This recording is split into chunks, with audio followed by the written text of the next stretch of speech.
Hi everyone, welcome back to channel. आज की video में हम डिस्कस करेंगे लास्ट सेशन के अंदर किस तरीके से स्टॉक्स ने इनफैक्ट लार्ज कैप स्टॉक्स ने परफॉर्म करा एंड मार्केट ने ओवरऑल कैसे परफॉर्म करा।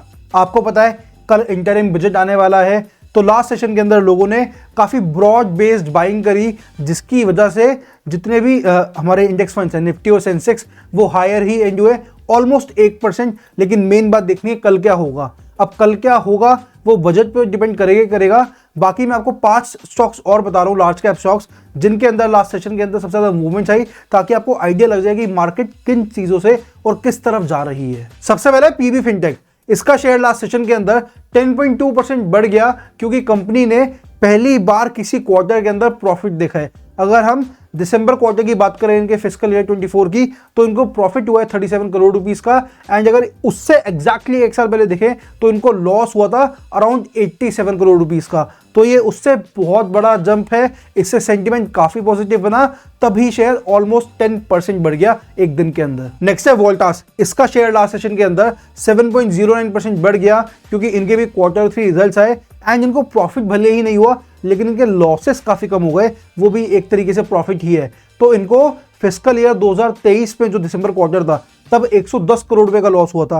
एंड अगर हम दिसंबर क्वार्टर देखें फिस्कल ईयर 2024 का जो भी रिजल्ट्स आए हैं उसके अंदर इनका लॉस सिर्फ रह गया 27 करोड़ रुपए। तो 110 करोड़ रुपए से 27 करोड़ रुपए लॉस आ गया, which is a great thing. इसके बाद इनफैक्ट इसके बाद क्या, लेकिन इनकी अगर देखिए कि लॉसेस कम क्यों हुए, तो इनकी सेल्स 31% बढ़ गई है, जो कि कहीं ना कहीं बहुत बड़ा रीजन है। इनके लॉसेस कम हो गए हैं, अब इससे ऑब्वियसली सेंटीमेंट पॉजिटिव बना एंड शेयर एक दिन के अंदर 7% बढ़ गया, विच इज अमेजिंग। नेक्स्ट है डॉक्टर रेड्डीज, इसका शेयर लास्ट सेशन के अंदर 4.78% बढ़ गया क्योंकि इनके Q3 रिजल्ट्स है एंड इनका हाईएस्ट एवर क्वार्टरली रेवेन्यू गया है। मतलब आप देखो ना कि एक साथ ही कितना कुछ हो रहा है। अभी जो मैंने कंपनी बताई उनका फर्स्ट एवर प्रॉफिटेबल क्वार्टर गया, इनका हाईएस्ट एवर रेवेन्यू गया लास्ट क्वार्टर के अंदर, जिसकी वजह से सेंटीमेंट ओवरऑल काफी पॉजिटिव बना एंड शेयर बढ़ गया। इनफैक्ट इनकी जो सेल्स बताई जा रही है वो सेल्स भी एक इनका कैंसर जेनरिक इनका वो है ड्रग रेवलिमिड, उसकी वजह से इनकी मेजॉरिटी सेल्स आई, जिससे ओवरऑल कंपनी की ग्रोथ हुई सेंटीमेंट पॉजिटिव बना, शेयर एक दिन के अंदर ऑलमोस्ट 5% बढ़ गया। नेक्स्ट है केईसी इंटरनेशनल, इसका शेयर लास्ट सेशन के अंदर 4.45% बढ़ गया क्योंकि इनके Q3 रिजल्ट्स आए एंड इनका प्रॉफिट 5 टाइम्स बढ़ गया, 5 टाइम्स 97 करोड़ रुपीस इनका प्रॉफिट हो गया एंड इनका रेवेन्यू भी 14.4% बढ़ गया, 5000 करोड़ रुपए का इनका रेवेन्यू हो गया। लेकिन 5 टाइम्स प्रॉफिट बढ़ना बहुत बड़ी बात है। अब देखा जाए तो 5000 करोड़ के रेवेन्यू पे 97 करोड़ रुपीस का प्रॉफिट हुआ है। अब इंडस्ट्री वैसे देखना पड़ेगा कितना मार्जिन रहता है एंड इंडस्ट्री स्टैंडर्ड से कितना कंपेयर टू देखे तो कितना है, बट फिर भी प्रॉफिट 5 गुना बढ़ना अपने आप में बहुत बड़ी बात होती है, जिससे सेंटीमेंट काफी पॉजिटिव बना एंड शेयर ऑलमोस्ट 5% बढ़ गया एक दिन के अंदर। नेक्स्ट है वीआईपी इंडस्ट्रीज, इनका शेयर लास्ट सेशन के अंदर 4% गिर गया था इंट्राडे क्योंकि इनके Q3 रिजल्ट्स आए एंड इनका net profit 83.78 almost 84% year on year गिर गया। 84% मतलब ऑलमोस्ट जो इनका नेट प्रॉफिट है वो आधा हो गया, सिर्फ 7 करोड़ रुपए रह गया। इनका रेवेन्यू 4% से बढ़ा था, 550 करोड़ रुपए हो गया था, लेकिन ओवरऑल प्रॉफिट गिरा, जिसकी वजह से न्यूज ओवरऑल वायरल हुई एंड शेयर भी 4% गिर गया था, लेकिन जब वो क्लोज हुआ तब 1.6% डाउन ही क्लोज हुआ, ओवरऑल रेट में ही क्लोज हुआ।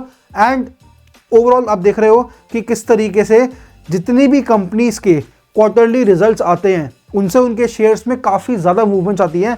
तो इसीलिए बोलते हैं कि फंडामेंटल एनालिसिस करना भी बहुत ज़रूरी है। आप अगर एक ब्रांड को फॉलो कर रहे हो, देखो क्वार्टरली रिजल्ट्स तो अब आए ना, हम आज ऑलमोस्ट जैन एंड हो गया एंड ये जिस क्वार्टर के रिजल्ट्स हैं ये क्वार्टरली रिजल्ट्स आपका अक्टूबर नवंबर दिसंबर, तो अक्टूबर नवंबर दिसंबर में किस तरीके से कंपनी ने परफॉर्म करा है उनके बेसिस पे है। अब आप खुद भी देख सकते हो, सोशल मीडिया पे आप हो, कंपनी को फॉलो कर रहे हो कि ओके अक्टूबर नवंबर दिसंबर में कोई भी कंपनी किस तरीके से रही। इनफैक्ट ये जिन कंपनीज की बात कर रहा हूं मैं सारे लार्ज कैप स्टॉक्स हैं। अब लार्ज कैप स्टॉक्स न्यूज में भी रहते हैं, तो आप कहीं ना कहीं देख सकते हो कि कंपनी की डिमांड किस तरीके से है, कंपनी के अराउंड क्या सेंटीमेंट चल रहा है एंड उस क्वार्टर के दौरान क्या सेंटीमेंट था, उससे आप कहीं ना कहीं प्रिडिक्ट कर पाओगे कि इनके जो रिजल्ट्स आएंगे वो किस तरीके से रहेंगे।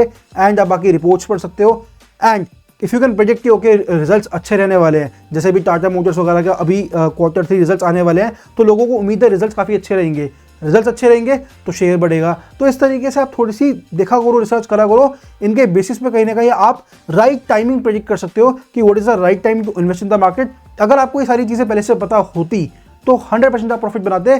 तो फॉर द नेक्स्ट टाइम आप ये वीडियोस को तो फॉलो करो ही करो, एंड इन कंपनीज का ओवरऑल ट्रैक रिकॉर्ड रखो, उसकी वजह से आप बेटर इन्वेस्टर बन पाओगे।